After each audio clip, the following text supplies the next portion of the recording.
మార్కెట్లో కొత్త దేవుడొచ్చే చాలా కాలం.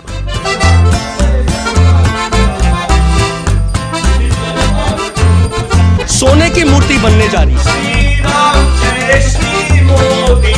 ओम श्री नरेंद्र मोदी नमः. హలో ఫ్రెండ్స్, శ్రీరాముడు శ్రీకృష్ణుడు చిన్నప్పుడు స్నేహితులు. వాళ్ళిద్దరి మధ్యలో చిలిపి తగాదాలు ఉండేవి.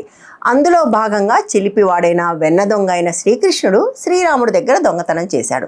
అంత మాత్రాన ఈ చిలిపి తగాదాన్ని దొంగతనంగా చూడకూడదు. ఎందుకంటే సనాతనంలో దొంగతనం అనేదే ఉండదు. సూపర్ లాజిక్ కదా. ఈ లాజిక్నే భక్తి లాజిక్ అంటారు. ఇంకా స్పెసిఫిక్గా చెప్పాలంటే మోదీ భక్తి లాజిక్ అని కూడా అనొచ్చు. ఎందుకంటే ఈ మాట అన్న వ్యక్తి ఎవరో అల్లాటప్ప వ్యక్తి కాదు, డాక్టర్ రాజన్ సింగ్ అనే వ్యక్తి. वो चोरी नहीं हुई है, वो एक तरीके से भगवान श्री राम जी के यहाँ पर कृष्ण के रूप में एक यादव जने थे, उनकी जाति यादव थी, वो कृष्ण के रूप थे, तो जैसे माखन चुराते थे उसी तरीके से वो थोड़ा बहुत वो हुआ है, बाकी और कुछ नहीं हुआ. ఇతను బీహార్లోని కిన్నెర కళ్యాణ్ బోర్డుకి వైస్ ప్రెసిడెంట్గా ఉన్నాడు. ఇది ట్రాన్స్జెండర్ వెల్ఫేర్ బోర్డు. ఈ బోర్డు గత కొద్ది వారాలుగా వార్తల్లో ఉంది. ఎందుకంటే వీళ్ళు మోదీకి గుడి కట్టడానికి 5 ఎకరాల స్థలము 112 కోట్ల రూపాయలు కావాలని కోరుతూ బీహార్ ప్రభుత్వానికి ఒక దరఖాస్తు పెట్టారు. 112 करोड़ रुपए की लागत से ये मंदिर बनने जा रहा है. ये सोने की मूर्ति बनने जा रही है. बिहार सरकार इसके लिए फंड आवंटित करेगी. बिहार के अंदर 5 एकड़ भूमि आवंटित होगा. ఇంకా ఆ దరఖాస్తు అప్రూవ్ కాలేదనుకోండి, బహుశా అప్రూవ్ అయినా కూడా అవ్వచ్చు. బట్ ఈ వార్త వచ్చినప్పుడు మనం ఒక రీల్ చేసి పెట్టాం. అప్పుడు చాలా మంది కిందకు వచ్చి ఎందుకు కట్టకూడదు, సినిమా యాక్టర్లకు గుళ్ళు ఉన్నప్పుడు మోదీకి కడితే తప్పేంటి అనే ఒక లాజిక్ కూడా తీసుకొచ్చారు. అసలు ఎంత మాత్రం తప్పులేదు, కట్టుకోవచ్చు, ఎవరికైనా కట్టుకోవచ్చు. కానీ దానికి ప్రభుత్వం దగ్గర నుంచి డబ్బులు భూమి అడగొచ్చా? దీనికి మాత్రం వాళ్ళెవరూ సమాధానం చెప్పరు. ఎప్పుడైనా కూడా సమాధానం చెప్పలేని వాటిని వదిలేసి వింత లాజిక్ చెప్పడం వాళ్ళకి అలవాటే కదా. అందుకోసమే దీన్ని భక్తి లాజిక్ అంటారు.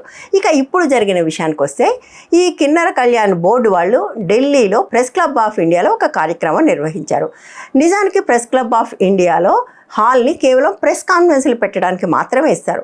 వీళ్ళు కూడా ప్రెస్ కాన్ఫరెన్స్ పెడతాము అని హాల్ తీసుకుని హాల్లో మోదీ కటౌట్ ఒకటి తెచ్చిపెట్టి దానికి పూజలు చేసి మోదీ చాలీసా చేశారు. శ్రీరామ్ జయ శ్రీ మోదీ, శ్రీరామ్ శ్రీరామ్ జయ శ్రీ మోదీ. ఈ మోదీ ఇప్పటిదాకా మనం చూసిన మోదీకి కంప్లీట్గా డిఫరెంట్గా ఉన్నాడు. ఇప్పటిదాకా మోదీని రాముడికి మరో రూపంగా ఆయన భక్తులు అభివర్ణిస్తూ వచ్చారు. కానీ వీళ్ళు మాత్రం మోదీకి చీర కట్టడం మాత్రమే కాదు, మోదీ తల మీద నెమలి పింఛం కూడా పెట్టారు. అంటే ఇన్ని కృష్ణుడు అవతారంగా మార్చేశారు.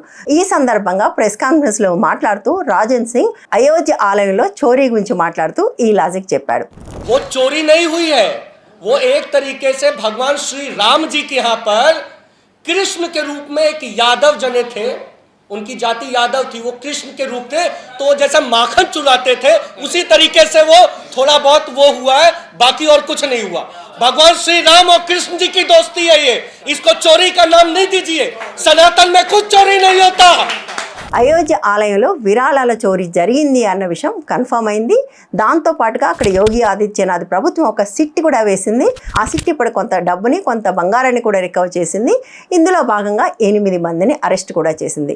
ఈ 8 మందిలో ఒక కీలకమైన నిందితుడు ఉన్నాడు. అతని పేరు టిన్ను యాదవ్. అతను మాత్రమే కాదు, అతని బంధువైన మరొక యాదవ్ కూడా ఇందులో ఉన్నాడు. వాళ్ళిద్దరిని అరెస్ట్ చేశారు. సో అతని పేరు యాదవ్ కాబట్టి అతను శ్రీకృష్ణ వంశానికి చెందినవాడు కాబట్టి అతను బాలరాముడి ఆలయంలో దొంగతనం చేయటం తప్పు కాదు, దాన్ని దొంగతనం అనకూడదు అనేది ఈ రాజన్ సింగ్ వాదన. ఇంతకు ఈ టిన్ను యాదవ్ ఎవరు? ఇతని అసలు పేరు రామ్ శంకర్ యాదవ్. ఇతను Shri Ram Janmabhoomi Teerth Kshetra trust general secretary Champat రాయ్కి పర్సనల్ డ్రైవర్. ఇతనికి పర్సనల్ డ్రైవర్ కాకముందు అతను అయోధ్యలో ఒక మామూలు ఆటో డ్రైవర్. ఆ తర్వాత అతను ఈ చంపత్ రాయ్కి డ్రైవర్గా చేరి ఆ తర్వాత అతను ట్రస్ట్కి చాలా దగ్గరయ్యాడు. అంతేకాకుండా హుండీలో వచ్చే డబ్బులు లెక్క పెట్టే సిబ్బందిలో తన సొంత మేనల్లుని కూడా జాయిన్ చేశాడు, మనీష్ యాదవ్ అనే వ్యక్తిని. ఆ తర్వాత జరిగిన అనేక దొంగతనాలకు ఇతను ఒక కీలకమైన వ్యక్తిగా వ్యవహరించాడు. చంపత్ రాయ్ అనే వ్యక్తికి తెలియకుండానే ఈ స్థాయిలో ఆలయంలో దొంగతనాలు జరిగాయని ఒక నెరేటివ్ బయటకు తీసుకొస్తున్నారు. ఎందుకు అలాంటివి వస్తాయో మనకు తెలుసు. ఎప్పుడు పెద్దవాళ్ళని సేవ్ చేయడానికి ఇలాంటి వాళ్ళు ఎవరినో స్కేప్ కోట్ చేస్తారు. బహుశా అతను రేప్ కొట్ట కూడా కావచ్చు, బట్ చేసిన మాట మాత్రం వాస్తవం. ఎందుకంటే అతని ఇంట్లో, అతని బంధువుల ఇంట్లో బంగారము, డబ్బులు అవన్నీ కూడా దొరికాయి. అది చిల్లర మాత్రమే, అంతా కలిపి 2 కోట్లు కూడా లేదు. బట్ అక్కడ జరిగిందేమో 200 కోట్లకు పైన. అవన్నీ ఎక్కడున్నాయి? అవి ఎప్పటికైనా తెలుస్తాయా? నాకు అర్థమైనంత వరకు తెలిసే అవకాశం లేదు. ఎవరో చిన్న చిన్న వాళ్ళని పట్టుకొని కొంచెం కొంచెం డబ్బులు రికవరీ చేస్తారు, కానీ మొత్తం డబ్బులు రికవరీ కావటం కానీ పెద్ద తలకాయల్ని దీనికి బాధ్యులను చేయడం కానీ జరగదు. సో ఇక్కడ జరుగుతున్నది కూడా అదే అని అనుకోవచ్చు. సో రాజన్ సింగ్ ప్రకారం దీన్ని చోరీని అనకూడదు అంటున్నారు కదా. ఇంత చిన్న లాజిక్ యోగి ఆదిత్యనాథ్కి ఎందుకు తెలియలేదంటారు? అది అసలు సనాతనంలో దొంగతనమే లేకపోయిన తర్వాత, దొంగతనం చేసినవాడు కృష్ణుని వంశానికి చెందినవాడైన తర్వాత అట్లా కేసు పెట్టొచ్చా? పెట్టి దాని మీద సిట్టు వేయొచ్చా? ఎంత పిచ్చితనం చెప్పండి. ఇంకొక వైపున అసలు ఈ మొత్తానికి కారణం మోదీనే, దీనికి మోదీనే బాధ్యత వహించాలని సుబ్రహ్మణ్య స్వామి లాంటి వాళ్ళు పదే పదే అంటున్నారు. ఎందుకంటే ఈ ట్రస్ట్ ఏర్పాటు కానివ్వండి, ఇందులో మనుషులు కానీ ఇవన్నీ కూడా మోదీ ఆధ్వర్యంలో జరిగాయి అని అంటున్నారు. భారతీయ జనతా పార్టీ, విశ్వ హిందూ పరిషత్ కలిసి చేశాయి. అందులో ఉన్న వాళ్ళందరూ కూడా మోదీకి చాలా దగ్గర వాళ్ళు. కాబట్టి దీనికి మోదీ బాధ్యత వహించాలని ప్రతిపక్షాలు మాత్రమే కాదు, అదే పార్టీలో ఉన్న సుబ్రహ్మణ్య స్వామి కూడా అంటున్నారు. బట్ దీనికి దేనికి కూడా ఎవ్వరూ సమాధానం చెప్పరు సరికదా. ఇదిగో ఇటువంటి లాజిక్లతో ముందుకు వస్తారు. దాదాపుగా ఇదే లాజిక్ కనపడుతుంది ఎప్పుడు ఇలాంటి సంఘటనల గురించి వీళ్ళు మాట్లాడినా. అందుకోసమే భారతదేశంలో ఒక కొత్త లాజిక్ కూడా వచ్చింది. ఎట్లాగైతే వాట్సాప్ యూనివర్సిటీ వచ్చిందో మామూలు యూనివర్సిటీకి ప్రత్యామ్నాయంగా ఇక్కడ కూడా భక్తి లాజిక్, अंधभक्त लॉजिक अने కొత్త లాజిక్లు కూడా వచ్చాయి. जो आप दान करते हैं डोनेशन, उसका चोरी हो गया, लोगों ने मिसयूज कर दिया, तो आप कांग्रेस पार्टी है ना, कांग्रेस पार्टी है ना यहाँ बीजेपी है, बीजेपी यूपी में बीजेपी है, यूपी है बीजेपी नहीं, यहाँ अयोध्या में लोकल है ना, లోకల్ కాంగ్రెస్ పార్టీనా. ఈ లాజిక్ తోనే వాళ్ళు ఇన్ని సంవత్సరాలుగా దేశాన్ని ఏలుతున్నారు. ఈ లాజిక్ నే ప్రచారం కూడా చేస్తున్నారు. ఈ ప్రచారంలో భాగంగా ఇంకొక చిన్న వీడియో చూపిస్తాను చూడండి. ఈయన Goa, Maharashtra BJP IT cell head.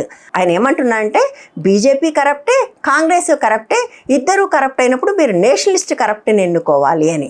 BJP के लीडर्स करप्ट है, कांग्रेस के क्या है, वो भी करप्ट है.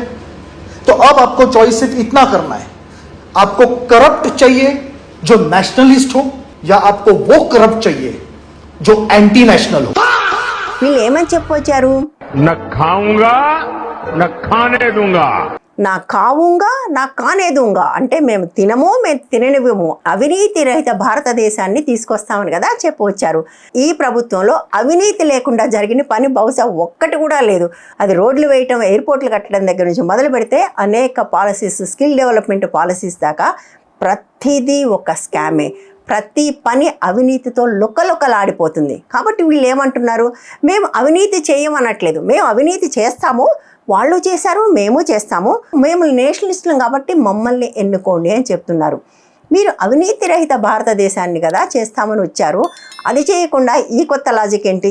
But I'm sorry to say, ఈ లాజిక్ కూడా కన్విన్స్ అయ్యే వాళ్ళు ఉంటారు, ఈ లాజిక్ని ప్రచారంలో పెట్టే వాళ్ళు కూడా ఉంటారు. నిజానికి ఐటీ సెల్ చేస్తున్న పని అదే. ఇటువంటి అంధభక్తి లాజిక్నే వాళ్ళు విపరీతంగా ప్రచారంలో పెడుతున్నారు. తేల్చుకోవాల్సింది మనము మామూలు లాజిక్తో ఆలోచిస్తామా, అంధభక్తి లాజిక్తో ఆలోచిస్తామా? వీడియో నచ్చితే లైక్ చేయండి, షేర్ చేయండి, ఛానల్ని సబ్స్క్రైబ్ చేయండి, వీలైతే ఛానల్ని సపోర్ట్ కూడా చేయండి. Thank you.